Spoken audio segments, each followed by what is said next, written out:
And the last part I wanted to bring up to you about the survival programs and how they're linked to attachment styles. The anxious attachment style, their strongest survival pattern or program that they step into is fight. So for them, when they were a child, for whatever reason, based on their conditioning, their environment, whichever way, if they started to feel rejected or started to feel like invalidated or started to feel like they weren't getting love, they would get into fights, throw tantrums, manipulate in many ways, do whatever in that situation they could to get some level of connection. Even if it wasn't just what looked like love, even if it looked like someone yelling back at them, that feels like connection. So believe it or not, a lot of us in our relationships, sometimes we pick fights with our partners just so we feel like they're emotionally alive. Where if we've attracted an avoidant partner, we're not getting their affection, then we feel like we need to fight with them, because by fighting, that's the only response that they feel safe to have. So then they get angry or they yell back or they say something else, but then we feel connected. We feel like we're getting some connection from them because they can't display affection, they can't display like, validation or any of like the softer kind of emotions because they're afraid of it. So the fight is one of those ways that it shows up.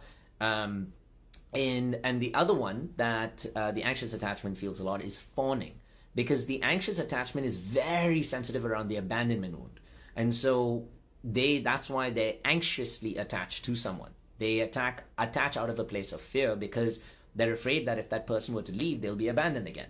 So they either fight so that they can like feel like that person is like fighting with them just to stay, or they step into fawning. Fawning is about us like giving up ourselves just so we can get that other person to say, okay, you know what, since you did this, maybe I'll let you hang around. That's the basic principle. And so those people, what's really funny is in the fawning scenario, the people who we're fawning for are also never fully pleased. Have you guys noticed that? This is what's crazy about like the attraction of what we bring into our lives. The people who we're constantly trying to appeal and get validation from, they'll always be like, yeah, that was good. Yeah, oh yeah, I appreciate you. Or it'll be so half-hearted, or they won't say thank you or appreciate us. But that's what perpetuates the cycle. It's what inspires us to think, oh, now I have to do more and more and more and more and more to get it. So that's on the fawning section with the anxious attachment. Now the avoidant. This is one I think a lot of people are also interested in, because if you're not avoidant, then you may have had an avoidant partner at some point in your life. And so with avoidance, think about it. They avoid emotional confrontation. They avoid emotional, we can say connection, yes, but primarily confrontation, because when they were kids, for whatever reason, their rejection that they felt from their parents, their coping mechanism was to run into a room and just hide, play with their toys, get obsessed in something else that wasn't emotional, so that they didn't fear rejection again. They didn't ask for love, they were too afraid to ask for love again because of the rejection. So they said, you know what, it's much safer for me to never ask for it, to never display it, to never want it, to not connect with it. And so they focus on all the things that don't give them a lot of love or have a lot of emotional response or feedback, like work, hobbies. Work is the biggest one that avoidance will like hyper focus on and create all of their self-worth and their value from there, because work doesn't have an emotional response, right? You can feel emotional while you're at work, sure, but work doesn't come back to you and say like, you know, I'm so upset that you didn't spend time with me or whatever else. That's you just process it as you want. So with the avoidance, therefore, what they focus on is flight. So for them, because they don't like emotional confrontation, when it comes up, they run. Now, running doesn't have to actually look like running away, but running looks like not responding. Running looks like just sitting there. So this is not freeze, and it's interesting to understand the difference, but it looks like just sitting there, being in your mind of your own and saying like, I hate what's going on, but I'm not going to say anything about it. Running looks like, you know, your partner's constantly trying to come to you or like speak to you, or you're at couples counseling together and like they're saying all that they're saying, and you'd be like, I don't understand what the problem is. Everything seems fine. That's a massive one, where a lot of like partners will say like, everything seems fine to me, like I'm not really having any issues. Why? Because their focus is on the other attachment that they have to other things. So yes, deflecting is a very powerful method of flight, like for them, because as long as they can get away from actually having to deal with the confrontation, that's something they're more than happy to do. Then we have the freeze response, right? So the freeze response, now this one's really interesting because the freeze response, they haven't been able to track it to which particular attachment style it would belong to for sure.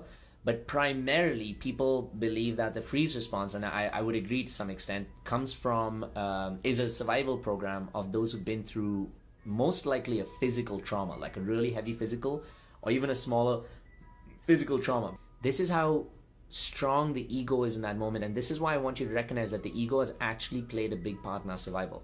That in that moment, the ego says, I don't want you to feel this pain. I don't want you to fully process what's going on right now. So I'm going to get you to shut down. I'm going to put up this big wall right here, right now, so that you don't fully have to understand what's going on right now.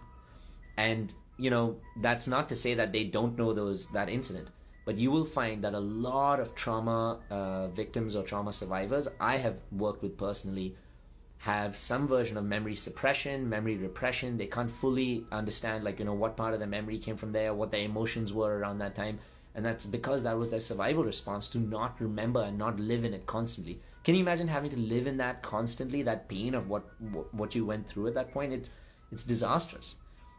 And so that's why the ego steps into that space. Now, a lot of children who develop a freeze response are also children of, like, alcoholics, for example. And children of alcoholics, you know, some alcoholics on some end of the spectrum are, like, happy when they're not drunk and very physically abusive when they're drunk. Some of them are vice versa. I've come across episodes. But either ways, it kind of fucks with the child's mind and says, like, well, which one is my parent? Like, what is my parent really about? Like, are they loving or are they really physically abusive? Because I can't really tell the difference. Some parents don't need alcohol to step into that place. They just have their own wounding that takes them from a place of, like, affection to, like, high-strung anger.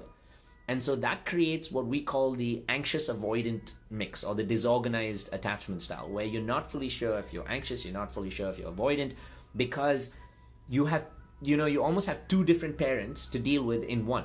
So you have to, in some way, you create two different survival programs to be able to, like, gain their affection in some way, shape, or form.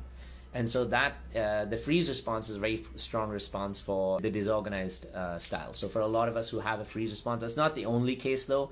You know, the freeze response, like I said, you can show bits of each different survival program based on what situation you're in particularly. If you like this video, click below to like, to share, to subscribe, to do all of those things, and follow this page, because we have so many more videos with this kind of magic, so to speak, inner work magic coming out. But make sure you like, follow, and subscribe. And more importantly, if you found value in this, share this with all your friends. Much love to you.